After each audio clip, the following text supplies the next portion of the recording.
Hello hi welcome back. നാളത്തെ English exam എഴുതുന്നതിന് മുന്നേ നിങ്ങൾ എല്ലാവരും അലട്ടിക്കൊണ്ടിരിക്കുന്ന ഒരു പ്രശ്നമായിരിക്കും, ഒരുപാട് പഠിക്കാനുണ്ട് സാറേ, ഗ്രാമറും ഡിസ്കോസും ചാപ്റ്റർ സമ്മറിയൊക്കെ ആയിട്ട് ഒരുപാട് പഠിക്കാനുണ്ട് സാറേ. നാളത്തെ ഇംഗ്ലീഷ് എക്സാമിനില്ലേ ഒരു 100% എന്തായാലും വരുന്നു ഉറപ്പുള്ള കുറച്ച് ക്വസ്റ്റ്യൻസ് പറഞ്ഞു തരുമോ എന്നുള്ളത് നിങ്ങൾ പേഴ്സണൽ ആയിട്ടും അല്ല നമ്മുടെ ലൈവുകളുടെ കമന്റ് സെക്ഷനിലായിട്ടും ഒരുപാട് പേര് ചോദിക്കേണ്ടായി. പറഞ്ഞുതരാം.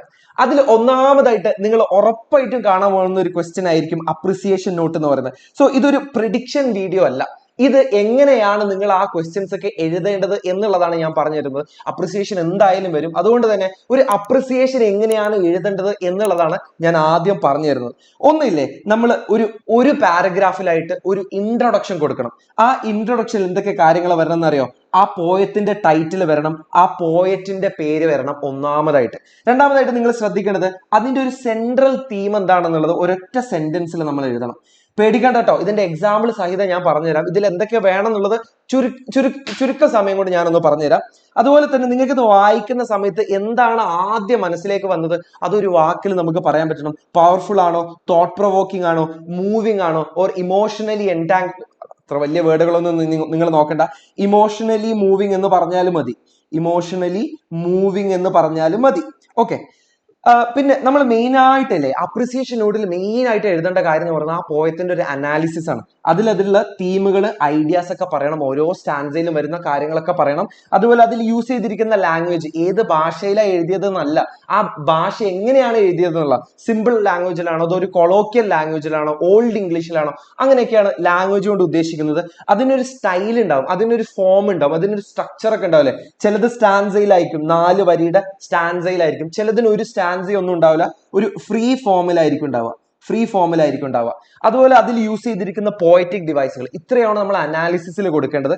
ഈ 2 കാര്യങ്ങൾ ഇല്ലെങ്കിലും കുഴപ്പമൊന്നുമില്ല, പക്ഷെ ഇതാണ് ഒരു ഇംപ്രഷൻ ക്രിയേറ്റ് ചെയ്യാൻ. നമുക്കൊരു A+ ഷുവർ ഉറപ്പിക്കാൻ പറ്റുന്ന തരത്തിൽ എഴുതണം എന്നുണ്ടെങ്കിൽ അവിടെ നമ്മൾ നമ്മുടെ പേഴ്സണൽ റെസ്പോൺസ് എഴുതണം. നമുക്ക് വായിച്ചപ്പോൾ എന്താണ് നമുക്ക് ഫീൽ ചെയ്തിട്ടുള്ളത് അതും കൂടെ എഴുതണം. കാരണം അപ്രിസിയേഷൻ എന്ന് പറയുമ്പോൾ ആസ്വാദന കുറിപ്പ് എന്നാണ് മലയാളത്തിൽ. നമ്മൾ ആസ്വദിക്കാതെ എങ്ങനെയാടാ അത് എഴുതുക? സോ ഇത്രയും കാര്യങ്ങളാണ് നമ്മൾ മെയിൻ ആയിട്ട് വരേണ്ടത്.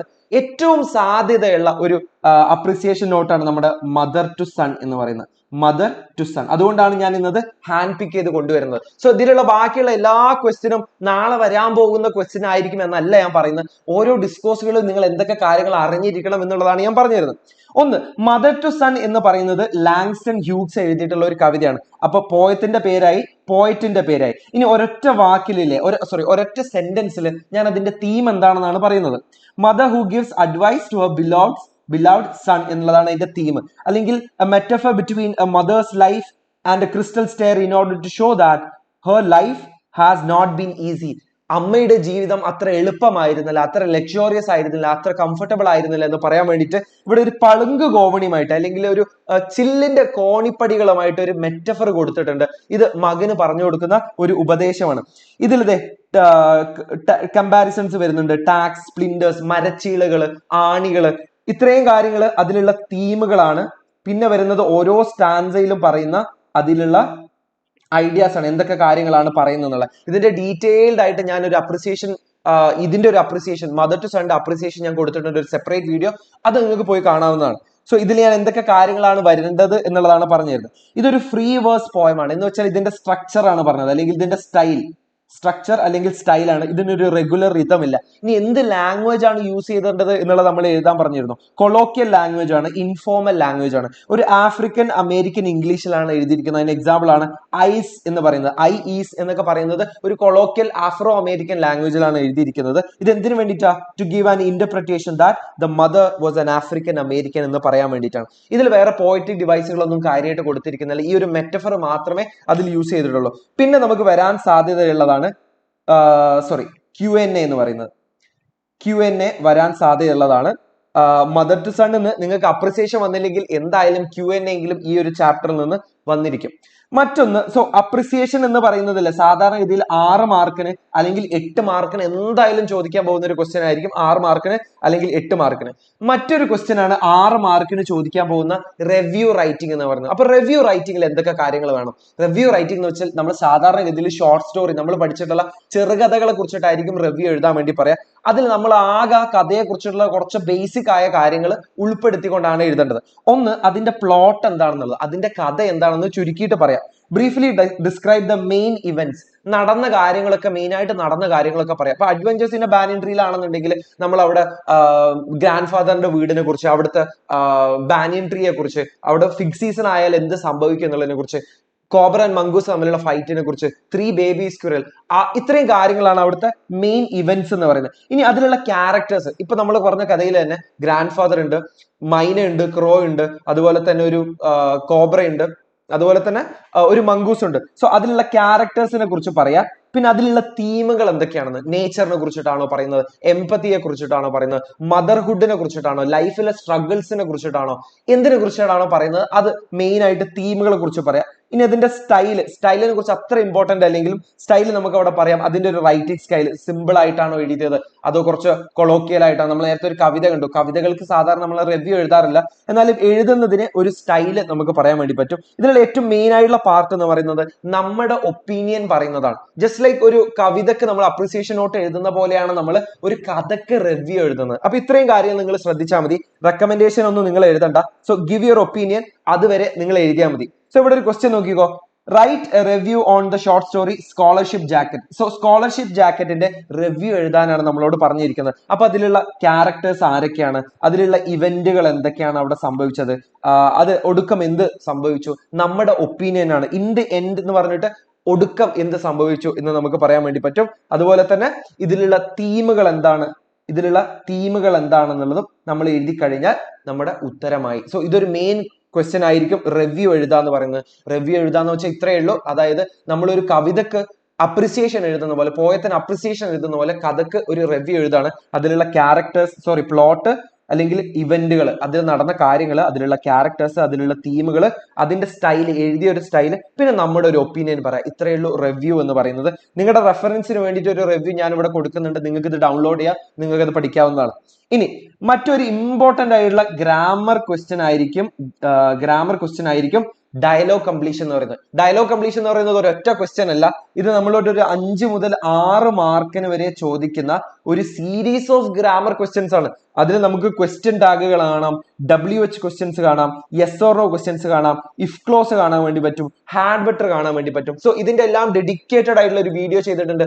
ഗ്രാമറിന്റെ ലൈവും നമ്മൾ ചെയ്തിട്ടുണ്ട്, അതൊന്ന് പോയി കാണാവുന്നതാണ്. സോ ഇവിടെ ഞാൻ കുറച്ച് കാര്യങ്ങൾ ഞാൻ പറഞ്ഞുതരാം. ഇവിടെ സെഹറ പറയുന്നു യു ആർ അപ്സെറ്റ് എന്ന് പറഞ്ഞിട്ട് ഒരു ക്വസ്റ്റ്യൻ മാർക്കും കൊടുത്തിട്ടുണ്ട്. നമ്മൾ ഒരു കാര്യം പറഞ്ഞിട്ട് നീ അപ്സെറ്റ് ആണ് അല്ലേ എന്ന് നമ്മൾ ചോദിക്കുക. നീ അപ്സെറ്റ് ആണ് അല്ലേ എന്ന് ചോദിക്കല്ലേ, അതിനെയാണ് നമ്മൾ എന്ത് പറയുന്നത്, ക്വസ്റ്റ്യൻ ടാഗ് എന്ന് പറയുന്നത്. സോ ക്വസ്റ്റ്യൻ ടാഗ് എഴുതുന്നത്, നമ്മൾ ഇവിടെ ഒരു പോസിറ്റീവായ കാര്യമാണ് കൊടുത്തിരിക്കുന്നുണ്ടെങ്കിൽ നമ്മൾ ക്വസ്റ്റ്യൻ ടാഗിൽ അതൊരു നെഗറ്റീവ് സൈഡിലേക്ക് പോകും. യു ആർ അപ്സെറ്റ് അല്ലെ, യു ആർ അപ്സെറ്റ് എന്ന് പറയുമ്പോൾ ആറിൻറ്റ് യു എന്നുള്ളതാവും, ആറിൻറ്റ് യു എന്നുള്ളതാണ്. കാരണം എന്താ, ഇവിടെ ആറാണ് നമ്മൾ യൂസ് ചെയ്തത്, 6 എന്നുള്ളത് പോസിറ്റീവ് ആണ്, അപ്പൊ അത് നെഗറ്റീവിലേക്ക് പോകും. ക്വസ്റ്റ്യൻ ടാഗ് എങ്ങനെ എഴുതണ്ടേ എന്നുള്ള ഒരു സെപ്പറേറ്റ് വീഡിയോയും ചെയ്തിട്ടുണ്ട് കേട്ടോ.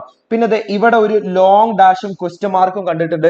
താഴെ യെസ് ഓർ നോ ഒന്നൊന്നും കാണുന്നില്ല. അപ്പൊ നമുക്ക് ഉറപ്പിക്കുക എന്ത്, ഇതൊരു WH ക്വസ്റ്റ്യൻ ആണ് ചോദിച്ചിരിക്കുന്നത്. I lost your shoes at Akbar Akka's shop എന്ന് പറയുമ്പോൾ അതിന്റെ ചോദ്യം എന്തായിരിക്കും, നീ എവിടെയാണ് എന്റെ ഷൂ കളഞ്ഞത് എന്നുള്ളതായിരിക്കും അല്ലെ. അപ്പൊ നമുക്ക് ആദ്യം വേണ്ടതില്ലേ, ഇതിന്റെ ക്വസ്റ്റ്യൻ വേർഡ് ആണ്. എവിടെ എന്നുള്ളതിന് എന്താ പറയാ, നമ്മൾ വേർ എന്നുള്ളതാ, വേർ. ഇവിടെ ലോസ്റ്റ് എന്ന് പറയുന്നത് ഡിഡ് പ്ലസ് ലൂസ് ആണ് അല്ലെ. അപ്പൊ ഈ ഡിഡിനെ ഇങ്ങോട്ട് മുകളിലേക്ക് എടുത്ത് എഴുതാ, വേർ ഡിഡ്. ഐ മുകളിലേക്ക് പോകുമ്പോൾ യു ആവും, വേർ ഡിഡ് യു. ഇനി ലൂസിനെ ഇങ്ങോട്ട് മുകളിലേക്ക് എടുത്ത് എഴുതാ, where did you lose your എന്നുള്ളത് മൈ എന്നുള്ളതാണ്, where did you lose my shoes എന്നുള്ളത് മാത്രം എഴുതിയാൽ മതി കേട്ടോ. ഇനി വേറൊരു ക്വസ്റ്റ്യൻ നോക്കിക്കോ, ഒരു ലോങ് ഡാഷും ക്വസ്റ്റ്യൻ മാർക്കും കാണുന്നുണ്ട്, പക്ഷെ അതിന്റെ ഉത്തരത്തില് യെസ് എന്നും കാണാൻ വേണ്ടി പറ്റും. അതുകൊണ്ട് നമുക്ക് ഉറപ്പിക്കാം ഇതൊരു യെസ് ഓർ നോ ക്വസ്റ്റ്യൻ ആണ് ഇവിടെ കൊടുത്തിരിക്കുന്നത്. ഇവിടെ ഉത്തരമായിട്ട് പറയുന്നത് I search the place properly എന്നുള്ളതാണ്. അപ്പൊ അതിന്റെ ചോദ്യം എന്തായിരിക്കും, നീ എല്ലായിടത്തും സെർച്ച് ചെയ്തോ എന്നുള്ളതായിരിക്കില്ലേ. അപ്പൊ നമുക്ക് വേണ്ടത് ഇവിടെ ഒരു ഓക്സിലറി വേർബ് വെച്ചിട്ടാണ് സ്റ്റാർട്ട് ചെയ്യുന്നത്. ക്വസ്റ്റ്യൻസ് എങ്ങനെയാണ് ഫ്രെയിം ചെയ്യേണ്ടത് എന്നുള്ള ഒരു സെപ്പറേറ്റ് വീഡിയോ ഞാൻ കൊടുത്തിട്ടുണ്ട് കേട്ടോ, അത് പോയി കാണാവുന്നതാണ്. ഇവിടെ ഞാനൊരു ക്വസ്റ്റ്യൻ പരിചയപ്പെടുത്തി തരാണ്. ഈ സെർച്ച്ഡ് എന്നുള്ളത് ഒരു വെർബാണ് അല്ലെ. ആ സെർച്ച്ഡ് എന്നുള്ളതിനല്ലേ നമുക്ക് പിരിച്ചെഴുതാം, എന്താ, ഡിഡ് പ്ലസ് സെർച്ച് എന്ന് എഴുതിക്കൂടെ. അങ്ങനെയാണെന്നുണ്ടെങ്കിൽ ഈ ക്വസ്റ്റ്യൻ എങ്ങനെയായിരിക്കും, ഡിഡ് ഐ മാറിയിട്ട് യു ആവും, ഡിഡ് യു സെർച്ചിനെ ഇങ്ങോട്ട് മുകളിലേക്ക് എടുത്ത് എഴുതുക, did you search the place properly എന്നായി കഴിഞ്ഞാൽ നമ്മുടെ ക്വസ്റ്റ്യൻ ആയി. ഇനി ഇഫ് വെച്ചിട്ട് ഒരു ക്വസ്റ്റ്യൻ ഉണ്ട്. ഇത് എവിടെന്നാ? ഇത് ഇഫ് ക്ലോസിൽ നിന്നാണ് നമ്മളോട് ചോദിച്ചിരിക്കുന്നത്. ഇഫ് ക്ലോസിന്റെയും സെപ്പറേറ്റ് ഒരു വീഡിയോ ഞാൻ ചെയ്തിട്ടുണ്ട്. അതുപോലെ യു ഹാഡ് ബെറ്ററിന്റെയും ഒരു ക്വസ്റ്റ്യൻ കാണുന്നുണ്ട്. സോ ഇത്രയാണ് നമുക്ക് മെയിൻ ആയിട്ട് വരുന്നത്. ക്വസ്റ്റ്യൻ ടാഗുകൾ, WH questions, yes or no questions, if clause, had better, ഇതാണ് മെയിൻ ആയിട്ട് നമ്മൾ അറിഞ്ഞിരിക്കേണ്ടത്. ഇതിനൊരു 5 മുതൽ 6 മാർക്കിന് വരെ നമ്മളോട് ചോദിക്കാൻ പോകുന്ന ഒരു ക്വസ്റ്റ്യൻ ആയിരിക്കും. 4 മാർക്കിന് നമ്മളോട് ചോദിക്കാൻ പോകുന്ന ഒരു ക്വസ്റ്റ്യൻ ആയിരിക്കും ഫ്രേസൽ വെർബ് എന്ന് പറയുന്നത്. സോ ഫ്രേസൽ വെർബില് എല്ലാ കാര്യങ്ങളും പഠിച്ചു പോവുക, എല്ലാ ഫ്രേസൽ വെർബുകളും പഠിക്കുക എന്നുള്ളതല്ല, അത് പ്രാക്ടിക്കൽ അല്ല. എത്രയോ ഫ്രേസൽ വെർബുകൾ ഉണ്ട്. അപ്പൊ നമ്മൾ എന്ത് ചെയ്യാന്നറിയോ? നമുക്ക് നല്ല പരിചയമുള്ള, നമ്മൾ കണ്ട് ശീലിച്ചിട്ടുള്ള ടേൺ വെച്ചിട്ടുള്ള, പുട്ട് വെച്ചിട്ടുള്ള, കം വെച്ചിട്ടുള്ള, അല്ലെങ്കിൽ മെയ്ക്ക് വെച്ചിട്ടുള്ള, ഇവിടെ കൊടുത്തിരിക്കുന്ന ഗിവ് വെച്ചിട്ടുള്ള, അല്ലെങ്കിൽ ഗോ വെച്ചിട്ടുള്ള, സോ ഇത്രയും പരിചയമുള്ള ഫ്രേസൽ വെർബുകളൊക്കെ ഒന്ന് നോക്കിയിട്ട് പോവാ. ഇനി പരിചയം ഇല്ലാത്തത് വന്നു കഴിഞ്ഞാലില്ലേ, നമുക്ക് ഈ പരിചയമുള്ളത് വെച്ചിട്ട് ബാക്കിയുള്ളതിനെ ക്യാൻസൽ ഔട്ട് ചെയ്യാൻ പറ്റും. സോ ടേൺ വെച്ചിട്ടുള്ളത്, പുട്ട് വെച്ചിട്ടുള്ള, കം വെച്ചിട്ടുള്ളതൊക്കെ ഒന്ന് പഠിച്ചു വെക്കുക. അതാണ് നമ്മൾ മെയിൻ ആയിട്ട് ഫ്രേസൽ വെർബിന് ചെയ്യാൻ പറ്റുന്ന ഒരു കാര്യം എന്ന് പറയുന്നത്. അല്ലാതെ മൊത്തം ഫ്രേസൽ വെർബുകൾ പഠിപ്പിക്കുന്നതിലോ കാര്യമില്ല. കാരണം എത്രയോ ഫ്രേസൽ വെർബുകൾ ഉണ്ട്. അത്രയും കാര്യങ്ങൾ നമുക്ക് ഓർത്ത് വെക്കുന്നതും ബുദ്ധിമുട്ടായിരിക്കും. ഓക്കെ, ക്യാരക്ടർ സ്കെച്ച് ആണ് വേറെ ഒരു ക്വസ്റ്റ്യൻ ചോദിക്കാൻ വേണ്ടി പോകുന്നത്. സോ ക്യാരക്ടർ സ്കെച്ച് എങ്ങനെയാണ് ബേസിക്കലി എഴുതേണ്ടത്, അതിൽ എന്തൊക്കെ കാര്യങ്ങൾ വരണം എന്നുള്ളത് ഞാൻ പറഞ്ഞുതരാം. ക്യാരക്ടർ സ്കെച്ചിലില്ലേ, നമ്മൾ മെയിൻ ആയിട്ട് ക്യാരക്ടറിന്റെ പേര് എഴുതുക, ക്യാരക്ടറിന്റെ റോൾ എഴുതുക. ക്യാരക്ടറിന്റെ റോൾ എന്ന് പറയുമ്പോൾ പ്രൊട്ടാഗണിസ്റ്റ് ആണ്. പ്രൊട്ടാഗണിസ്റ്റ് എന്ന് വെച്ചാൽ അതിലുള്ള മെയിൻ ക്യാരക്ടർ ആണ്. പ്രൊട്ടാഗണിസ്റ്റ് ആണെന്ന് പറയാൻ നമുക്ക് സെൻട്രൽ ക്യാരക്ടർ എന്നും പറയാൻ പറ്റും. ഇനി പ്രൊട്ടാഗണിസ്റ്റ് അല്ല, ഇതൊക്കെ അങ്ങോട്ട് മാറ്റി വെച്ചേക്ക്. പ്രൊട്ടാഗണിസ്റ്റ് അല്ല എന്നുണ്ടെങ്കിൽ അല്ലേ, ഇപ്പൊ ഗ്രാൻഡ് ഫാദർ ആണെന്നുണ്ടെങ്കിൽ പ്രൊട്ടാഗണിസ്റ്റിന്റെ ഗ്രാൻഡ് ഫാദർ ആണ്, അങ്ങനെ നമുക്ക് പറയാൻ പറ്റും. പ്രൊട്ടാഗണിസ്റ്റിന്റെ ആരായിട്ട് വരും എന്നുള്ളത് നമുക്ക് പറയാൻ പറ്റും. പിന്നെ ക്യാരക്ടറിന്റെ ഏജ് അതിൽ പറയുന്നുണ്ടെങ്കിൽ മാത്രം പറഞ്ഞാൽ മതി. ഇപ്പൊ ബോയുടെ ക്യാരക്ടർ ആണെന്നുണ്ടെങ്കിൽ ഒരു യങ് ബോയ് ആണെന്ന് മാത്രം പറഞ്ഞാൽ മതി. അതാണ് ഏജ് കൊണ്ട് ഉദ്ദേശിക്കുന്നത് കേട്ടോ. അല്ലാതെ കൃത്യമായിട്ട് 12 വയസ്സ് 13 വയസ്സ് എന്നുള്ളതല്ല, ഏകദേശം എത്ര പ്രായം വരും എന്നുള്ളതാണ്. പിന്നെ അപ്പിയറൻസിനെ കുറിച്ച് നമുക്ക് പറയാം. കഥയിൽ പറയുന്നുണ്ടെങ്കിൽ മാത്രം അപ്പിയറൻസിനെ കുറിച്ച് നമുക്ക് പറയാം. പക്ഷെ മെയിൻ ആയിട്ട് ഇതാ ഇവിടെ ഞാൻ പ്രൊട്ടാഗണിസ്റ്റ് എന്ന് പറയുന്നുണ്ട്. നമ്മുടെ ബോയ് എന്ന് പറയുന്ന ക്യാരക്ടർ പ്രൊട്ടാഗണിസ്റ്റ് ആണെന്ന് പറയുന്നുണ്ട്. സ്കൂൾ സ്റ്റുഡന്റ് ആണെന്ന് പറയുന്നുണ്ട്. ബേസിക് ആയിട്ട് അത്രേ പറയുന്നുള്ളൂ. പിന്നെ പേഴ്സണാലിറ്റി ആണ് ഏറ്റവും ഇമ്പോർട്ടന്റ് ആയിട്ടുള്ളത്. അതായത് ഈ ഒരു ക്യാരക്ടറിന്റെ കീ ട്രേറ്റുകൾ, ബിഹേവിയറൽ ട്രേറ്റുകൾ, സ്വഭാവ വിശേഷങ്ങൾ, അതിനെക്കുറിച്ച് എഴുതുന്നതിനാണ് നമുക്ക് മാർക്ക് കിട്ടുന്നത്. ആ ക്യാരക്ടറിന്റെ സ്വഭാവം, ആ ഹാബിറ്റുകൾ, ശീലങ്ങൾ, സ്ട്രെങ്ത് ആൻഡ് വീക്ക്നെസ്, ഇത്രയും കാര്യങ്ങളാണ് നമ്മൾ ക്യാരക്ടർ സ്കെച്ചിൽ കൊടുക്കേണ്ടത്. ഇപ്പൊ ഫോർ എക്സാമ്പിൾ ബോയുടെ ക്യാരക്ടർ സ്കെച്ച് പറയുമ്പോൾ ബോയ് ക്യൂരിയസ് ആണെന്ന് പറയുന്നുണ്ട്, ബോയ് ബ്രേവ് ആണെന്ന് പറയുന്നുണ്ട്, he has a big heart, വലിയൊരു ഹൃദയമുള്ള നല്ലൊരു മനസ്സുള്ള ഒരാളാണെന്ന് പറയുന്നുണ്ട്, അവന് നേച്ചർ ഇഷ്ടമാണെന്ന് പറയുന്നുണ്ട്, അഡ്വഞ്ചറസ് ആൻഡ് കൈൻഡ് ആണെന്ന് പറയുന്നുണ്ട്. ഇത്രയും പറയുന്നത് എന്താ? ആ കുട്ടിയുടെ ഹാബിറ്റുകൾ, ആ കുട്ടിയുടെ ബിഹേവിയറൽ ട്രേറ്റ്, സ്വഭാവ വിശേഷങ്ങൾ, പേഴ്സണാലിറ്റി ഒക്കെയാണ് ഞാൻ ഇവിടെ പറയുന്നത്. ഇനി റിലേഷൻഷിപ്പ് പറയുന്നതോടുകൂടെ നമ്മുടെ ക്യാരക്ടർ സ്കെച്ച് കഴിഞ്ഞു. അതായത് മറ്റുള്ള ക്യാരക്ടേഴ്സുമായിട്ടുള്ള കണക്ഷൻസ്, ഗ്രാൻഡ് ഫാദറിനോട് എങ്ങനെയാണ്, ഇപ്പൊ ഫോർ എക്സാമ്പിൾ ആ ബേബി സ്ക്യൂറലുമായിട്ടുള്ള ബന്ധം എന്താണ്, അല്ലെങ്കിൽ ഗ്രാൻഡ് മദറുമായിട്ടുള്ള ബന്ധം എന്താണ്, ബാക്കിയുള്ള ക്യാരക്ടേഴ്സുമായിട്ടുള്ള ഇന്ററാക്ഷൻ, അല്ലെങ്കിൽ അവരോട് എങ്ങനെയാണ് പെരുമാറുന്നത് എന്നുള്ളത് പറയുന്നതാണ് നമ്മുടെ അവസാനത്തെ കാര്യം എന്ന് പറയുന്നത് കേട്ടോ. ഇവിടെ സ്ക്യൂറലുമായിട്ടുള്ള ഫ്രണ്ട്ഷിപ്പിനെ കുറിച്ച് പറയുന്നുണ്ട്, വൈറ്റ് റാറ്റുമായിട്ടുള്ള ഫ്രണ്ട്ഷിപ്പിനെ കുറിച്ച് പറയുന്നുണ്ട്, ഗ്രാൻഡ് ഫാദറിനെ കുറിച്ച് പറയുന്നുണ്ട്. സോ ഇത്രയും കാര്യങ്ങളാണ് നമ്മൾ ക്യാരക്ടർ സ്കെച്ചിൽ ശ്രദ്ധിക്കേണ്ടത്. ഇനി നിങ്ങളോട് ചോദിക്കാൻ പോകുന്ന മറ്റൊരു 5 മാർക്കിന്റെ, ചിലപ്പോൾ 6 മാർക്ക്, മിക്കവാറും കേസുകളിൽ 5 മാർക്കിനാ ചോദിക്കുക. 5 മാർക്കിനൊക്കെ ചോദിക്കാൻ പോകുന്ന ഒരു ക്വസ്റ്റ്യൻ ആയിരിക്കും ഇന്റർവ്യൂ ക്വസ്റ്റ്യനെയർ എന്ന് പറയുന്നത്. ഒരു എക്സാമ്പിൾ നമുക്ക് നോക്കാം. Mister John has become a social activist who works for rehabilitating relinquent youth. Prepare a set of 5 questions you would like to ask him in the light of the story the best investment I ever made. അല്ലെ, നമ്മുടെ the best investment I ever made എന്ന് പറഞ്ഞ ക്യാരക്ടറിൽ mister John ഇല്ലേ, ഇങ്ങനെ ഈ വഴി തെറ്റിപ്പോയ യുവാക്കളെ ശരിയാക്കാൻ വേണ്ടിയിട്ട് അയാൾ ഒരു സോഷ്യൽ ഇനീഷ്യേറ്റീവ് തുടങ്ങുന്നുണ്ട്. അപ്പൊ അയാളോട് നമുക്ക് ചോദിക്കാൻ പറ്റുന്ന ഒരു 5 ക്വസ്റ്റ്യൻസ് ആണ് ചോദിക്കാൻ പറഞ്ഞിരിക്കുന്നത്. അപ്പൊ നമ്മൾ ഇങ്ങനെ ഒരു ചോദിക്കാൻ കിട്ടുന്ന ഒരു അവസരത്തിൽ 2 കാര്യങ്ങളാണ് ശ്രദ്ധിക്കേണ്ടത്. ഒന്ന്, കോണ്ടെക്സ്റ്റുവൽ ആയ ക്വസ്റ്റ്യൻസ് ചോദിക്കണം. പേടിക്കണ്ട, കോണ്ടെക്സ്റ്റുവൽ ആയ ക്വസ്റ്റ്യൻസ് ചോദിക്കാന്ന് വെച്ചാൽ അവിടെ എന്താണോ അവിടുത്തെ അവസരം, അവിടെ എന്തിനെ കുറിച്ചാണോ സംസാരിക്കേണ്ടത് അതിനെക്കുറിച്ച് മാത്രം സംസാരിക്കുക. ഫോർ എക്സാമ്പിൾ റീഹാബിലിറ്റേറ്റിംഗ് റെലിക്വന്റ് യൂത്ത് എന്ന് പറയുന്നതാണ് ഇവിടുത്തെ കോണ്ടെക്സ്റ്റ്. അല്ലെങ്കിൽ ഇപ്പൊ നേച്ചറിനെ കുറിച്ചിട്ടാണ് അവിടെ, അല്ലെങ്കിൽ ഏതെങ്കിലും ഒരു എൻവയൺമെന്റൽ ആക്ടിവിസ്റ്റിനോടാണ് നമ്മൾ സംസാരിക്കുന്നുണ്ടെങ്കിൽ അതാണ് അവിടുത്തെ കോണ്ടെക്സ്റ്റ്. അപ്പൊ കോണ്ടെക്സ്റ്റ് ബേസ് ചെയ്തിട്ടുള്ള ഒരു ക്വസ്റ്റ്യൻ ചോദിക്കുക. For example, what made you decide the young people who are in decide what made you decide to help young people who are in trouble? എന്താണ് നിങ്ങൾ അങ്ങനെ ഒരു തീരുമാനത്തിൽ എത്തിക്കാൻ അല്ലെങ്കിൽ യങ് ആയ ആൾക്കാരെ സഹായിക്കാൻ നിങ്ങൾക്ക് തോന്നിപ്പിച്ച കാര്യം എന്താണെന്നുള്ളതാണ്. അത് കോണ്ടെക്സ്റ്റ് അല്ലേ? അത് കോണ്ടെക്സ്റ്റ് ബേസ്ഡ് അല്ലേ? ഇനി രണ്ടാമതായിട്ട് നിങ്ങൾ ശ്രദ്ധിക്കേണ്ടതില്ലേ, ഓപ്പൺ എൻഡഡ് ആയ ക്വസ്റ്റ്യൻസ് ചോദിക്കണം. നിങ്ങൾ ഇന്ന് ഏതെങ്കിലും യങ് പീപ്പിളിനെ രക്ഷിച്ചോ എന്നുള്ള ഒരു ക്വസ്റ്റ്യൻ നമ്മൾ ചോദിച്ചോ, ആ ചോദ്യത്തിന്റെ ഉത്തരം എന്തായിരിക്കും? ഉണ്ട് അല്ലെങ്കിൽ ഇല്ല, യെസ് ഓർ നോ, അല്ലെങ്കിൽ ഒരൊറ്റ വാക്കിൽ നമുക്ക് മറുപടി പറയാൻ പറ്റും. അങ്ങനെയുള്ള ചോദ്യങ്ങൾ ചോദിക്കുന്നതിന് പകരം ഇങ്ങനെയുള്ള ചോദ്യങ്ങൾ ചോദിക്കണം. ഓപ്പൺ എൻഡഡ് ആയ ഒരു പാരഗ്രാഫ് ഒക്കെ നമുക്ക് മറുപടി പ്രതീക്ഷിക്കാൻ പറ്റുന്ന ക്വസ്റ്റ്യൻസ് ചോദിക്കണം. ഇവിടെ for example, can you share A story about how you help change young person's life? നിങ്ങൾ ജീവിതത്തിൽ എപ്പോഴെങ്കിലും ഒരു യങ് പേഴ്സണെ ജീവിതം രക്ഷിച്ചതിന്റെ ആ ഒരു അനുഭവം നമുക്ക് പറഞ്ഞു തരാൻ പറ്റുമോ എന്നാണ് ചോദിക്കുന്നത്. അതിനൊരു യെസ് ഓർ നോയിൽ അതിന് മറുപടി പറയാൻ പറ്റുമോ? ഇല്ല. അതിനൊരു ഒറ്റ വാക്കിൽ അതിന്റെ മറുപടി പറയാൻ പറ്റുമോ? ഇല്ല. അങ്ങനെയുള്ള ചോദ്യങ്ങളാണ് ഓപ്പൺ എൻഡഡ് ക്വസ്റ്റ്യൻസ് എന്ന് പറയുന്നത്. ഈ രണ്ട് കാര്യങ്ങളാണ് ശ്രദ്ധിക്കേണ്ടത്. കോണ്ടെക്സ്റ്റുവൽ ആയിരിക്കണം, ഓപ്പൺ എൻഡഡ് ആയിരിക്കണം. പിന്നെ എന്തായാലും ചോദിക്കാൻ പോകുന്ന 6 മാർക്ക് ടു 8 മാർക്കിന് നമ്മളോട് ചോദിക്കാൻ പറ്റുന്ന ഒരു ക്വസ്റ്റ്യൻ ആയിരിക്കും നറേറ്റീവ് എന്ന് പറയുന്നത്. ഒരുപാട് തവണ ചോദിച്ചിട്ടുള്ളതും ചോദിച്ചു വെറുപ്പിക്കുന്ന ഒരു ക്വസ്റ്റ്യൻ ആണ് ഈ കോബ്രയും മംഗൂസും തമ്മിലുള്ള ഒരു ഫൈറ്റ് സീൻ എന്ന് പറയുന്നത്. ഞാനൊരു എക്സാമ്പിൾ ആയിട്ട് ഞാൻ നിങ്ങൾക്ക് കാണിച്ചു തരാം എങ്ങനെയാണ് നറേഷൻ എഴുതേണ്ടത്, എങ്ങനെയാണ് റൈറ്റപ്പ് എഴുതേണ്ടത് എന്നുള്ളത്. കുറെ പേർക്ക് ഇത് സംശയമാണ്, എന്താണ് ഈ നറേഷനും റൈറ്റപ്പും തമ്മിലുള്ള വ്യത്യാസം എന്നുള്ളത്. നറേഷനും റൈറ്റപ്പും തമ്മിലുള്ള ചെറിയ വ്യത്യാസമുള്ളൂ. ഒന്ന്, നമ്മൾ നറേഷൻ എഴുതുന്ന സമയത്ത് കഥയുടെ ഏത് ഭാഗമാണ് നമ്മൾ നറേറ്റ് ചെയ്യുന്നത് എന്നുള്ളത് ശ്രദ്ധിക്കുക. ആരുടെ പോയിന്റ് ഓഫ് വ്യൂലാണ്? ഞാനാണോ, എന്റെ പോയിന്റ് ഓഫ് വ്യൂലാണോ നറേറ്റ് ചെയ്യുന്നത്, അതോ കഥയിലുള്ള ഒരു കഥാപാത്രത്തിന്റെ പോയിന്റ് ഓഫ് വ്യൂലാണോ നറേറ്റ് ചെയ്യുന്നത് എന്നുള്ളത് ശ്രദ്ധിക്കുക. അതിനനുസരിച്ചായിരിക്കും നമ്മൾ എഴുതുന്നത് കേട്ടോ. ഇനി എവിടെയാണ് കഥ നടക്കുന്നത്, അതാണ് സെറ്റിംഗ് എന്ന് പറയുന്നത്. ഇനി സീക്വൻഷ്യൽ ആയ ഓർഡറിൽ തന്നെ എഴുതണം നമ്മൾ നറേറ്റീവ്. റൈറ്റപ്പിൽ അതിന്റെ ആവശ്യമില്ല, ഓർഡറിൽ തന്നെ എഴുതണം. ഏതൊക്കെ ആദ്യം നടന്നു, അവസാനം നടന്നു, നടുക്ക് നടന്നു എന്നുള്ളത് ഓർഡറിൽ തന്നെ എഴുതണം. പിന്നെ അൺനെസസറി ആയിട്ട് എക്സ്പ്ലെയിൻ ചെയ്യാതിരിക്കുക, പറഞ്ഞ കാര്യങ്ങളെ വീണ്ടും പറയാണ്ടിരിക്കുക. നറേഷനിലാണെന്നെങ്കിൽ നമുക്ക് കുറച്ചും കൂടി ഒരു ഫിഗറേറ്റീവ് ലാംഗ്വേജ് യൂസ് ചെയ്യാൻ വേണ്ടി പറ്റും. ഫോർ എക്സാമ്പിൾ, ഇവിടെ ഒരു ക്വസ്റ്റ്യൻ ചോദിച്ചിരിക്കുന്നുണ്ട്. The boy was thrilled at seeing the fight between the cobra and the mongoose. You may also have the same feeling. Narrate the fight scene in your own words. Your own words എന്ന് പറയുമ്പോൾ നമ്മുടെ point of view ആണ് ഇത് എഴുതേണ്ടത്. അപ്പൊ ഇതിന്റെ platform ഈ ട്രീയുടെ അടുത്ത് വെച്ചിട്ടാണ് ഇതിന്റെ സെറ്റിംഗ് എന്ന് പറഞ്ഞു. കുട്ടി അവിടെയാണ് ഇരിക്കുന്നതെന്ന് പറഞ്ഞു. ഈ മംഗൂസും കോബ്രയും തമ്മിലുള്ള ഫൈറ്റ് നടക്കുന്നു. അവർ തമ്മിലുള്ള ഫിസിക്കൽ ഡിസ്ക്രിപ്ഷനും അവർ തമ്മിൽ ഫൈറ്റ് ചെയ്യുന്നതിന്റെ കാര്യങ്ങളൊക്കെ നമ്മൾ ഡിസ്ക്രൈബ് ചെയ്തു. അതിനുശേഷം ഒരു മൈനയും ഒരു ജംഗിൾ ക്രോയും വന്നു എന്ന് പറയുന്നുണ്ട്.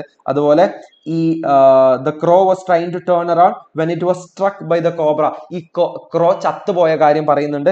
അതുപോലെ തന്നെ ഈ മംഗൂസ് അതിനെ കടിച്ചെടുത്തുകൊണ്ട് പോകുന്ന കാര്യം പറയുന്നുണ്ട്. അപ്പൊ നിങ്ങൾ ശ്രദ്ധിച്ചോ, ഇവിടെ എല്ലാ കാര്യങ്ങളും വന്നു. നമ്മൾ കഥയുടെ ഏത് ഭാഗമാണ്? ഫൈറ്റ് സീനാണ് നമ്മൾ നറേറ്റ് ചെയ്യുന്നത്. ആരുടെ പോയിന്റ് ഓഫ് വ്യൂ? നമ്മുടെ പോയിന്റ് ഓഫ് വ്യൂ. സെറ്റിംഗ് എവിടെയെന്ന് പറഞ്ഞു? ആൽമരത്തിന്റെ പ്ലാറ്റ്ഫോമിന്റെ താഴെയായിരുന്നു. സീക്വൻസ് ഓഫ് ഇവന്റ്സ് ഓരോന്ന്, ആദ്യം പാമ്പ് വന്നു, പിന്നെ മംഗൂസ് വന്നു, മൈന വന്നു, ക്രോ വന്നു, ഇവർ തമ്മിലുള്ള ഫൈറ്റ് നടന്നു, പിന്നെ അവസാനം ക്രോ ചത്തുപോയി. എല്ലാം ഒരു ഓർഡറിലാണ് പറഞ്ഞിരിക്കുന്നത്. അൺനെസസറി ആയിട്ട് നമ്മൾ ഒന്നും എക്സ്പ്ലെയിൻ ചെയ്തിട്ടില്ല. ഇത്രയും കാര്യങ്ങളാണ് നമ്മൾ നറേഷനിൽ ശ്രദ്ധിക്കേണ്ടത്. പക്ഷെ റൈറ്റപ്പിലേക്ക് വരുമ്പോൾ റൈറ്റപ്പും ഇതുപോലെ തന്നെ 6 മാർക്കിനോ 8 മാർക്കിനോ നമ്മളോട് ചോദിക്കാൻ പോകുന്ന ഒരു ക്വസ്റ്റ്യൻ ആയിരിക്കും. റൈറ്റപ്പ് എഴുതുന്ന സമയത്ത് നമ്മൾ ടൈറ്റിൽ കൊടുക്കുന്നത് നിർബന്ധമാണ്. റൈറ്റപ്പ് മിക്കവാറും കേസുകളിലെ നമ്മളോട് തീം ബേസ് ചെയ്തിട്ടായിരിക്കും ചോദിക്കുന്നത്. കഥയിലുള്ള ഇവന്റ്സ് ബേസ് ചെയ്തിട്ടല്ല, അല്ലെങ്കിൽ കഥയിൽ എന്ത് നടന്നു എന്നുള്ളതിനെ ബേസ് ചെയ്തിട്ടുള്ള കഥയിലുള്ള തീമിനെ ബേസ് ചെയ്തിട്ടായിരിക്കും. അതുപോലെ തന്നെ ഇതിൽ 3 പാരഗ്രാഫ് നമുക്ക് എഴുതാം മിനിമം. ഒന്ന്, ഇൻട്രൊഡക്ഷനിൽ നമ്മൾ എന്തിനെ കുറിച്ചിട്ടാണ് പറയുന്നത് അതിനെ കുറിച്ചൊന്ന് ഡിഫൈൻ ചെയ്യുക, എക്സ്പ്ലെയിൻ ചെയ്യുക, ഇന്ന ടോപ്പിക്കിനെ കുറിച്ചിട്ടാണ് പറയുന്നത്. ബോഡി എന്ന് പറയുന്ന ഭാഗത്ത് നമ്മുടെ പോയിന്റ് ഓഫ് വ്യൂകൾ, നമ്മുടെ ജസ്റ്റിഫിക്കേഷൻ, നമ്മുടെ ആർഗ്യുമെന്റ്സ് ഒക്കെ എഴുതാം. അവസാനത്തിലേക്ക് ഒരു കൺക്ലൂഷൻ, പറഞ്ഞ കാര്യങ്ങൾ തന്നെ ഒന്നും കൂടെ കൺക്ലൂഡ് ചെയ്ത് പറയാം. ഫോർ എക്സാമ്പിൾ, ഇവിടെ ഒരു ക്വസ്റ്റ്യൻ പറഞ്ഞിട്ടുണ്ട്. For compassionate soul, helping others is means to find happiness. Prepare a write-up based on the story, the best investment I ever made. So ഈ ഒരു ചാപ്റ്റർ ബേസ് ചെയ്തുകൊണ്ട് നമ്മളോട് മറ്റുള്ളവരെ സഹായിക്കുന്നത് ഇതൊരു തീമാണ്. Compassionate souls, helping others is a means to find happiness. ഇതാണ് ഇതിലുള്ള feeling, അതിലുള്ള തീം എന്ന് പറയുന്നത്. Helping others is a mean to find happiness എന്ന് പറയുന്നതാണ് അതിലുള്ള തീം. അപ്പൊ ഇതിനെ ബേസ് ചെയ്തിട്ടായിരിക്കണം. സോ ഇതില് നമുക്ക് കുറച്ച് ഹിന്റുകൾ തന്നിട്ടുണ്ട്. Narrator is a young doctor. A surgeon informs him about a suicide case. Tries hard to bring the man back to life. The man comes back to life. Tells a story. ഇത്രയും കാര്യങ്ങളാണ് ഇതിൽ പറയുന്നത് കേട്ടോ. Acts of timely kindness and compassion can bring good changes in people who may be even criminals. Criminal ആയ ആളുകൾക്ക് പോലും നമ്മൾ അവർക്ക് കമ്പാഷനോ അവർക്ക് കൈൻഡ്നെസ്സോ കൊടുത്തു കഴിഞ്ഞാൽ അവരെ നമുക്ക് ചേഞ്ച് ചെയ്യാൻ വേണ്ടി പറ്റും. ഇതെന്താണ്? ഇത് നമ്മുടെ വ്യൂ പോയിന്റ് എഴുതുന്നത് അല്ലെ, നമ്മുടെ വ്യൂ പോയിന്റ് എഴുതുന്നത്. The best investment I ever made by AJ Cronin we will understand more about it. ഇതാണ് ഇൻട്രൊഡക്ഷൻ ആയിട്ട് ഞാൻ പറയുന്നത് കേട്ടോ. ഇൻട്രൊഡക്ഷൻ ആയിട്ട് ഇത് പറയാനുള്ള കാരണം ഈ ഒരു ചാപ്റ്ററിൽ നിന്നാണ്, ഈ ഒരു തീമാണ് ഞാൻ ഇവിടെ പറയുന്നത്. ഇവിടെ പറഞ്ഞു, one of the characters in the story mister John had led a loose life in his youthful days. ഇനി ബാക്കിയുള്ള കാര്യങ്ങൾ പറഞ്ഞു, ക്യാരക്ടറിന്റെ കുറച്ച് കാര്യങ്ങൾ പറഞ്ഞു. ഇയാൾക്ക് പിറ്റി തോന്നി എന്ന് പറയുന്നു. പിറ്റി തോന്നി എന്ന് വെച്ചാൽ ദയ തോന്നി, കരുണ തോന്നി. അതെങ്ങനെയാണ് പിന്നെ ബാക്കിയുള്ള കഥയുടെ മെയിൻ ആയിട്ടുള്ള ഇവന്റുകളിലേക്ക് നയിച്ചത് എന്നുള്ളതാണ് ഇവിടെ പറയുന്നത്. ഓക്കെ, ഇത്രയാണ് റൈറ്റപ്പിൽ വരേണ്ടത്. ഇനി മെയിൻ ആയിട്ട് നിങ്ങളോട് ചോദിക്കാൻ പോകുന്ന ഒരു ഗ്രാമർ ക്വസ്റ്റ്യൻ ആയിരിക്കും. 2 മാർക്കിന് അല്ലെങ്കിൽ ചിലപ്പോൾ 4 മാർക്കിന്, മിക്കവാറും 2 മാർക്കിന് നിങ്ങളോട് ചോദിക്കാൻ പോകുന്ന ഒരു ക്വസ്റ്റ്യൻ ആയിരിക്കും റിപ്പോർട്ടഡ് സ്പീച്ച് എന്ന് പറയുന്നത്. ഒരു എക്സാമ്പിൾ നോക്കിയോ, ഒരു എക്സാമ്പിൾ നമുക്ക് നോക്കാം. റിപ്പോർട്ടഡ് സ്പീച്ചിന്റെ സെപ്പറേറ്റ് വീഡിയോ ഞാൻ ചെയ്തിട്ടുണ്ട്, എന്നാലും നമുക്കൊരു എക്സാമ്പിൾ നോക്കാം. സഹറ ഇവിടെ ചോദിക്കുക what will I wear to school tomorrow എന്നുള്ളത്. സോ സെഹറയുടെ കാര്യം നമുക്ക് എങ്ങനെ റിപ്പോർട്ട് ചെയ്യാം? സെഹറ എന്നുള്ളതാണ് നമ്മുടെ സ്പീക്കർ. സെഹറ ആസ്ഡ്, ഇത് ക്വസ്റ്റ്യൻ ആയതുകൊണ്ട് ആസ്ക്ഡ് എന്നുള്ളതായിരിക്കും ഇവിടുത്തെ റിപ്പോർട്ടിംഗ് വേർബ് എന്ന് പറയുന്നത്. ഇനി വാട്ട് എന്നുള്ളതാണ് നമ്മുടെ ക്വസ്റ്റ്യൻ വേർഡ് എന്ന് പറയുന്നത്. Will I wear to school tomorrow എന്നുള്ളതാണ് നമുക്ക് കൺവേർട്ട് ചെയ്യേണ്ടത്. കൺവേർട്ട് ചെയ്യേണ്ട സമയത്ത് നമ്മൾ സബ്ജക്റ്റിനെ ആദ്യം കൊടുക്കണം. ഐ എന്നുള്ളത് എന്തായിട്ട് മാറും? ഷീ ആയിട്ട് മാറും ഇൻഡയറക്ട് സ്പീച്ചിലേക്ക് മാറ്റുമ്പോൾ. So Sehra asked what she will എന്തായിട്ട് മാറും? വുഡ് ആയിട്ട് മാറും. What she would wear to school tomorrow എന്നുള്ളതായിട്ട് മാറും. ഇനി അലി അതിന്റെ മറുപടി പറയാം. You can wear my sneakers. ഇവിടെ അലിയാണ് നമ്മുടെ സ്പീക്കർ. അലി റിപ്ലൈഡ് എന്ന് പറയാനുള്ള കാരണം എന്താ? ഇതൊരു ക്വസ്റ്റ്യൻ ആയതുകൊണ്ടാണ് ഇത് റിപ്ലൈഡ് എന്ന് പറയുന്നത്. So Ali replied that. You എന്നുള്ളത് എന്തായിട്ട് മാറും? ഷീ ആയിട്ട് മാറും. റിപ്ലൈഡ് ദാറ്റ് ഷീ ക്യാൻ എന്തായിട്ട് മാറും? കുഡ് ആയിട്ട് മാറും. She could wear. മൈ എന്നുള്ളത് ഹിസ് ആയിട്ട് മാറും. ഹിസ് സ്നീക്കേഴ്സ് എന്നുള്ളതായിട്ട് മാറും. വേറൊരു ക്വസ്റ്റ്യൻ ആയിരിക്കും എഡിറ്റിംഗ് 4 മുതൽ 6 മാർക്കിന് വരെ. എല്ലാ കേസുകളിലും 4 മാർക്കിനാണ്, ചിലപ്പോ 6 മാർക്കിന് വരെ ചോദിച്ചേക്കാം. 4 മാർക്ക് എന്തായാലും നിങ്ങളോട് ചോദിച്ചിരിക്കും. 4 മാർക്കിന്റെ ഒരു ക്വസ്റ്റ്യൻ ആയിരിക്കും. നമുക്കൊരു എക്സാമ്പിൾ നോക്കാം. In the case of very famous stars the job is done dash their stand-ins. A stand-in is usually a person that is physical similar to the real star. The stars themselves arrive only when the lights are ready and it is time to taking a shot. എന്തൊക്കെയാ മിസ്റ്റേക്കുകൾ? Done over എന്നല്ല പറയേണ്ടത്, done by നമ്മളിവിടെ use ചെയ്തത് എങ്ങനെ എന്നുള്ളത് കാണിക്കാൻ വേണ്ടിയിട്ടാണ്. പിന്നെ ദാറ്റ് എന്ന് നമ്മൾ ഇവിടെ യൂസ് ചെയ്തിരിക്കുന്നത് ഒരു റിലേറ്റീവ് പ്രോനൗൺ ആണ്, പക്ഷെ ഇവിടെ പേഴ്സണെയാണ് പറഞ്ഞിരിക്കുന്നത്. അതുകൊണ്ട് ദാറ്റ് എന്നല്ല യൂസ് ചെയ്യേണ്ടത്, ഹൂ എന്നാണ് നമ്മൾ യൂസ് ചെയ്യേണ്ടത്. അതുപോലെ ഫിസിക്കൽ എന്നല്ല, ഫിസിക്കലി എന്നാണ് നമ്മൾ അവിടെ പറയേണ്ടത്. ഇവിടെ സ്റ്റാർസ് എന്ന് പറയുന്നത് പ്ലൂറൽ ആയതുകൊണ്ട് തന്നെ ദംസെൽഫ് എന്ന് പറയാൻ പറ്റൂല, ദംസെൽസ് എന്ന് വരണം. ടേക്കിംഗ് എ ഷോട്ട് പറയാൻ പറ്റില്ല, കാരണം എന്താ? ഇവിടെ ടു വന്നു കഴിഞ്ഞാൽ ING ഫോം യൂസ് ചെയ്യരുത്, ടേക്ക് എന്ന് മാത്രമേ നമുക്ക് പറയാൻ പറ്റുള്ളൂ. ഇത്രയും 4 തെറ്റുകൾ നമുക്ക് ശരിയാക്കി കഴിഞ്ഞാൽ 4 മാർക്ക് നമുക്ക് അവിടെ കിട്ടും. മറ്റൊന്ന് മെയിൻ ആയിട്ട് നിങ്ങളോട് ചോദിക്കാൻ പോകുന്ന ഒരു ഉറപ്പായ ക്വസ്റ്റ്യൻ ആയിരിക്കും ലെറ്റർ എന്ന് പറയുന്നത്. ഒരു ക്വസ്റ്റ്യൻ നോക്കിക്കോ. Imagine writes a letter to chairman of Animal Welfare Board of India informing him the details of the shoot and ensuring him that the rules will be strictly adhered to.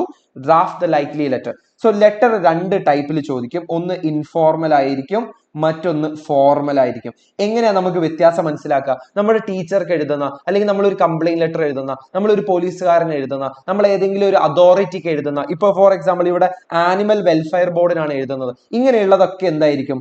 Formal ആയിരിക്കും. നമ്മൾ നമ്മുടെ ഫ്രണ്ട്സിനോ നമ്മുടെ കുടുംബക്കാർക്കോ അല്ലെങ്കിൽ നമ്മുടെ അങ്ങനെയുള്ള ആൾക്കാർക്കൊക്കെ എഴുതുന്നതാണ് നമ്മൾ informal casual letter എന്ന് പറയുന്നത്. മറ്റേതൊക്കെ ഫോർമൽ ലെറ്റേഴ്സ് ആയിരിക്കും. സോ ഇങ്ങനെ ഒരു ലെറ്റർ നമുക്ക് എഴുതാം. ഇത്രയും കാര്യങ്ങൾ ശ്രദ്ധിച്ചാൽ മതി. ഒന്ന് പെട്ടി വരയ്ക്കുക. പെട്ടി നമുക്കൊരു സ്റ്റാൻഡേർഡ് ആണ്, അതിന് 1 മാർക്കൊന്നും കിട്ടൂല, പക്ഷെ പെട്ടി വരയ്ക്കുക. 2 നമ്മുടെ അഡ്രസ്സ് ഫ്രം അഡ്രസ്സ് കൊടുക്കുക.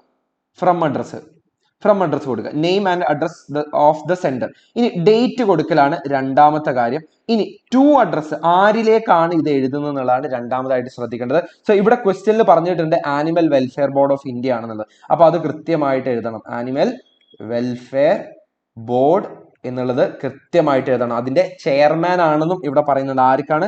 ചെയർമാൻ ആണെന്നും. അപ്പൊ ക്വസ്റ്റ്യൻ കൃത്യമായിട്ട് മനസ്സിലാക്കുക. ഇനി സല്യൂട്ടേഷൻ ആണ് മറ്റൊരു കാര്യം. സല്യൂട്ടേഷൻ എന്ന് വെച്ചാൽ സാർ എന്നോ മാം എന്നോ ഒക്കെ പറയുന്നതിനാണ് നമ്മൾ സല്യൂട്ടേഷൻ പറയുന്നത്. സബ്ജക്ട് സല്യൂട്ടേഷന്റെ മുന്നേ കൊടുക്കുന്നതാണ് നല്ലത്, അതിനുശേഷം കൊടുത്താലും പ്രശ്നമൊന്നുമില്ല. സബ്ജക്ട് എന്ന് പറയുന്നത് എന്ത് വിഷയത്തിനെ കുറിച്ചായിട്ടാണ് നമ്മൾ പറയുന്നത് എന്നുള്ളതാണ്. ഇവിടെ കറക്റ്റ് പറയുന്നുണ്ട്, informing him the details of the shoot and ensuring him that the rules will be strictly adhered. അല്ലെ, ഇങ്ങനെ ഒരു ഷൂട്ട് നടക്കുന്നുണ്ട്, അതിനു വേണ്ടിയിട്ട് നമുക്കൊരു the shooting of a film with a tiger എന്നുള്ളത് മാത്രം കൊടുത്താൽ മതി. അത് തന്നെ നമുക്കൊരു സബ്ജക്റ്റ് ആണ്. ഇനി ഇതാണ് body of the letter. Body of the ലെറ്ററിൽ ഇൻട്രൊഡക്ഷനും പറയണം. ഇൻട്രൊഡക്ഷനിൽ എന്താണ് നമ്മുടെ ഉദ്ദേശം, എന്താണ് നമ്മൾ ആരാണ്, നമ്മൾ എന്താണ് ചെയ്യാൻ വേണ്ടി പോകുന്നത് എന്നുള്ളത് ഇൻട്രൊഡക്ഷൻ പറയാം. നമ്മൾ ഒരു ഇപ്പൊ ഫോർ എക്സാമ്പിൾ ഈ ഒരു ക്വസ്റ്റ്യനിലാണെന്നുണ്ടെങ്കിൽ നമ്മളൊരു ഫിലിം ഷൂട്ട് ചെയ്യാൻ വേണ്ടി പോവാണ്, ഇന്നതാണ് ഫിലിമിന്റെ പേര്, ഇതിലൊരു ടൈഗറിനെ ഷൂട്ട് ചെയ്യുന്നുണ്ടെന്നുള്ളത് ഇൻട്രൊഡക്ഷനിൽ പറയാം. സബ്ജക്ട് ഡീറ്റെയിൽസ്, ഇത് എവിടെ നിന്നാണ് ടൈഗർ, ഇന്ന സർക്കസിൽ നിന്നാണ്, ഇത്ര സമയം മുതൽ അല്ലെങ്കിൽ ഇത്ര ദിവസം വരെയാണ് ഷൂട്ട് ഉണ്ടാവുക, ബാക്കി എല്ലാ സേഫ്റ്റി പ്രിക്കോഷൻസും അല്ലെങ്കിൽ എല്ലാ റൂളുകളും ഫോളോ ചെയ്യുന്നതായിരിക്കും എന്ന് പറയാം. കൺക്ലൂഷനിൽ നിങ്ങളുടെ പെർമിഷൻ ചോദിക്കുന്നു എന്ന് പറയാം. റിക്വസ്റ്റിംഗ് ഫോർ യുവർ പെർമിഷൻ എന്ന് പറയുന്നതാണ് കൺക്ലൂഷൻ. കോംപ്ലിമെന്ററി ക്ലോസ് കൊടുക്കുക എന്ന് വെച്ചാൽ, കോംപ്ലിമെന്ററി ക്ലോസ് എന്ന് വെച്ചാൽ ബെസ്റ്റ് റിഗാർഡ്സ് എന്നോ യോസ് ഫെയ്ത്ത്ഫുള്ളി എന്നോ നമുക്ക് അവിടെ കൊടുക്കാൻ വേണ്ടി പറ്റും. എന്നിട്ട് നമ്മൾ അവിടെ പേര് സൈൻ ചെയ്യുക. സോ ഇതിന് ഞാൻ ഇവിടെ ഒരു എക്സാമ്പിൾ കൊടുത്തിട്ടുണ്ട്. ഫ്രം അഡ്രസ് കൊടുത്തിട്ടുണ്ട്, ടു അഡ്രസ് കൊടുത്തിട്ടുണ്ട്. ഇതിൽ നമുക്കിനി ആഡ് ചെയ്യാനുള്ളത് സബ്ജക്റ്റ് ആണ്. ഇവിടെ ആഡ് ചെയ്യാനുള്ളത് സബ്ജക്റ്റ്, ഇതാണ് സബ്ജക്റ്റ്. ബാക്കി സല്യൂട്ടേഷൻ കൊടുത്തിട്ടുണ്ട്, നമ്മുടെ ഇൻട്രൊഡക്ഷൻ, കാര്യങ്ങൾ എന്താണെന്നുള്ള ഡീറ്റെയിൽസ്, കൺക്ലൂഷൻ. ഇതാണ് complimentary close. Satyajit Ray film director ആണെന്നുള്ളതും ഇവിടെ ഒരു സൈനും കൊടുക്കുക. ഇവിടെ ഡേറ്റും ഇവിടെ കൊടുത്തിട്ടുണ്ട്. ഇനി നമ്മളോട് ചോദിക്കാൻ പോകുന്ന മറ്റൊരു മെയിൻ ആയിട്ടുള്ള ക്വസ്റ്റ്യൻ 5 മാർക്കിനോ 6 മാർക്കിനോ ചോദിക്കാൻ പോകുന്നത് ഡയറി ആയിരിക്കും. Diary, imagine that the homeopath writes about his encounter with a snake in his diary, write the likely diary entry. So ഇത് ചോദിക്കുന്ന ഒരു 5 മാർക്കിനോ 6 മാർക്കിനോ ആയിരിക്കും. ഡയറി എഴുതുന്ന സമയത്ത് നമ്മൾ ആകെ ശ്രദ്ധിക്കേണ്ട കാര്യം ഡേറ്റ് എഴുതുക. ഇവിടെയും ഒരു പെട്ടി വരയ്ക്കുക എന്നുള്ളത് ഇമ്പോർട്ടന്റ് ആണ്, ഡേറ്റ് എഴുതുന്നത് ഇമ്പോർട്ടന്റ് ആണ്. പിന്നെ ഇവിടെ നമുക്കൊരു സല്യൂട്ടേഷൻ കൊടുക്കാം, നിർബന്ധമൊന്നുമില്ല, പക്ഷെ കൊടുക്കുന്നത് നന്നായിരിക്കും. ഡിയർ ഡയറി എന്ന് പറഞ്ഞുകൊണ്ട് എഴുതുക. സോ ഇത് എഴുതുന്ന സമയത്തല്ലേ നമ്മൾ നമ്മുടെ പോയിന്റ് ഓഫ് വ്യൂലാണ് എഴുതുന്നത് എന്നുള്ളത് ഉറപ്പ് വരുത്തുക. For example, tonight was really scary. ആർക്കാണ് സ്കേറി ആയത്? എനിക്കാണ്. ഞാനാണ് ഇപ്പൊ ആ ഒരു ഹോമിയോപ്പത്ത് എന്നുള്ള രീതിയിലായിരിക്കണം എഴുതേണ്ടത്. അല്ലെങ്കിൽ കഥയിലുള്ള ഇവന്റുകൾ ഇങ്ങനെ എഴുതി വെക്കുന്നതിന് മാർക്ക് ഉണ്ടാവില്ല. ഞാനാണ് ഇപ്പൊ ഹോമിയോപ്പത്ത്, ഞാനാണ് ഡയറി എഴുതുന്നത്. എല്ലാം ഐ വെച്ചിട്ടായിരിക്കണം സ്റ്റാർട്ട് ചെയ്യേണ്ടത്. I was just sitting in and combing my hair in front of the mirror when suddenly a snake showed up and wrapped itself around my shoulder, staring at itself in the mirror. I was totally frozen and really scared. So ഇത്രയും കാര്യങ്ങളില്ലേ നമ്മൾ descriptive ആയിട്ടാണ് പറയുന്നത്. Descriptive ആണെന്ന് പറയുമ്പോൾ എന്താ, നമ്മുടെ ഓർമ്മയിലുള്ള കാര്യങ്ങൾ നമ്മുടെ ഫസ്റ്റ് പേഴ്സൺ നറേറ്റീവ് എന്ന് പറയുമ്പോൾ എല്ലാം ഐ വെച്ചിട്ടാണ് പറയേണ്ടത്. ഇതിൽ നമുക്കൊരു ഫിഗറേറ്റീവ് ലാംഗ്വേജ് യൂസ് ചെയ്യാൻ വേണമെന്നുണ്ടെങ്കിൽ, അയ്യോ അത് ഭയങ്കര അത്ഭുതമായിരുന്നു, ഇങ്ങനെയുള്ള കാര്യങ്ങൾ, ഇറ്റ് വാസ് സോ മാർവലസ് എന്നൊക്കെ പറയുന്നത് ഒരു ഫിഗറേറ്റീവ് ലാംഗ്വേജ് ആണ്. വേറെ ഒന്നുമില്ല നമുക്ക് ഡയറിയിൽ മെയിൻ ആയിട്ട് പേടിക്കാനുള്ളത്. ഓക്കെ, നോട്ടീസ് ആണ് മറ്റൊരു മെയിൻ ആയിട്ടുള്ള ക്വസ്റ്റ്യൻ എന്ന് പറയുന്നത്. After reading the anecdote AJ Cronin, your school has decided to congratulate Mr. John on his youth welfare activities. Prepare a notice of the program to invite the students and parents. സാധാരണഗതിയിൽ 2 type of notice ഉണ്ട്. Single ഫോൾഡും ഉണ്ടാവും, double ഫോൾഡും ഉണ്ടാവും. അപ്പൊ mark നോക്കുക. So ഇതൊക്കെ 5 മാർക്കിന്റെ question ആണ്. എന്തായാലും നമ്മളോട് ചോദിക്കുന്നത് ഡബിൾ ഫോൾഡഡ് ആയിരിക്കും. സോ ഡബിൾ ഫോൾഡഡ് ആണെന്നുണ്ടെങ്കിൽ ആദ്യത്തെ പേജിൽ നമ്മൾ ഇൻവിറ്റേഷൻ കൊടുക്കുക. നമ്മൾ ഇപ്പൊ എന്ത് ക്ലബ്ബാണ്, ഫിലിം ക്ലബ്ബാണോ, സൗഹൃദ ക്ലബ്ബാണോ, വേറെ എന്തെങ്കിലും ക്ലബ്ബാണോ, ആ ക്ലബിന്റെ പേരിൽ നമ്മൾ ബാക്കിയുള്ള എല്ലാവരെയും ഇൻവൈറ്റ് ചെയ്യുക. അതിൽ വളരെ ബേസിക് ആയ കാര്യങ്ങൾ മാത്രം മതി. ഡേറ്റ്, അതുപോലെ തന്നെ പ്രിയപ്പെട്ട കൂട്ടുകാരെ, ഡിയർ ഫ്രണ്ട്സ് എന്നൊക്കെ പറയാ. അതുപോലെ സിഗ്നേച്ചർ കൊടുക്കുക. എന്നിട്ട് സൗഹൃദ ക്ലബ്ബോ എന്ത് ക്ലബ്ബാണോ ആ ക്ലബിന്റെ പേര് എഴുതുക. നമ്മൾ അതിന്റെ സെക്രട്ടറി ആണോ പ്രസിഡന്റ് ആണോ അതവിടെ എഴുതുക. ഇത്രയും കാര്യങ്ങൾ എഴുതുക. രണ്ടാമത്തെ പേജിൽ, അല്ലെങ്കിൽ രണ്ടാമത്തെ പേജ് അല്ല, രണ്ടാമത്തെ ഫോൾഡിൽ, രണ്ടാമത്തെ പെട്ടിയിൽ നമ്മൾ പ്രോഗ്രാമിന്റെ ഡേറ്റുകൾ, പ്രോഗ്രാമിന്റെ ടൈം, പ്രോഗ്രാമിന്റെ വെന്യൂ എഴുതി വെക്കുക. ഈ 3 കാര്യങ്ങൾ കൊടുക്കണം. എവിടെയാണ് നടക്കുന്നത്, എപ്പോഴാണ് നടക്കുന്നത്, അപ്പൊ അതുപോലെ തന്നെ പ്രോഗ്രാമിന് ഡേറ്റ് കൊടുക്കുക. എന്നിട്ട് ആരൊക്കെയാ സംസാരിക്കുന്നുള്ളത്, ഇപ്പൊ വോട്ട് ഓഫ് താങ്ക്സ് എന്ന് നമുക്ക് കൊടുക്കാൻ വേണ്ടി പറ്റും, പ്രസിഡൻഷ്യൽ അഡ്രസ്, ആമുഖ പ്രസംഗം എന്നുള്ളത് നമുക്ക് പറയാൻ പറ്റും. സോ ഇങ്ങനെ ആരൊക്കെയാണ് സംസാരിക്കുന്നത്, ഇനാഗ്രേഷൻ ആരാണ്, സോ ഇത്രയും കാര്യങ്ങൾ കൊടുക്കുന്നത് നമ്മുടെ രണ്ടാമത്തെ ഫോൾഡിലാണ്. അതാണ് ഇതിന്റെ ഒരു ഫോർമാറ്റ് എന്ന് പറയുന്നത്. നോട്ടീസ് എന്തായാലും ഒരു 5 മാർക്കിന് അല്ലെങ്കിൽ ചിലപ്പോൾ 6 മാർക്കിന് ചോദിക്കാൻ പറ്റുന്ന ഒരു ക്വസ്റ്റ്യൻ ആണ്, എന്തായാലും നാളെ വന്നിരിക്കും. ഓക്കെ, സോ ഇത്രയാണ് നമ്മൾ എന്തായാലും പഠിച്ചു പോകേണ്ട ക്വസ്റ്റ്യൻസ് എന്ന് പറയുന്നത്. ഇതിന്റെയൊക്കെ സെപ്പറേറ്റ് വീഡിയോസ് ഞാൻ ചെയ്തിട്ടുണ്ട്. പക്ഷെ നിങ്ങളൊരു 60 മാർക്ക് ഉറപ്പിക്കണം എന്നുണ്ടെങ്കിൽ ഇതാണ് നിങ്ങൾ കാണേണ്ട വീഡിയോ. ഇത് മുഴുവനായും സ്കിപ്പ് ചെയ്യാതെയും കണ്ടവർക്ക് എന്തായാലും ഇത് ഹെൽപ്ഫുൾ ആയിട്ടുണ്ടാവും എന്ന് എനിക്ക് ഉറപ്പാണ്. So all the very best. Thank you.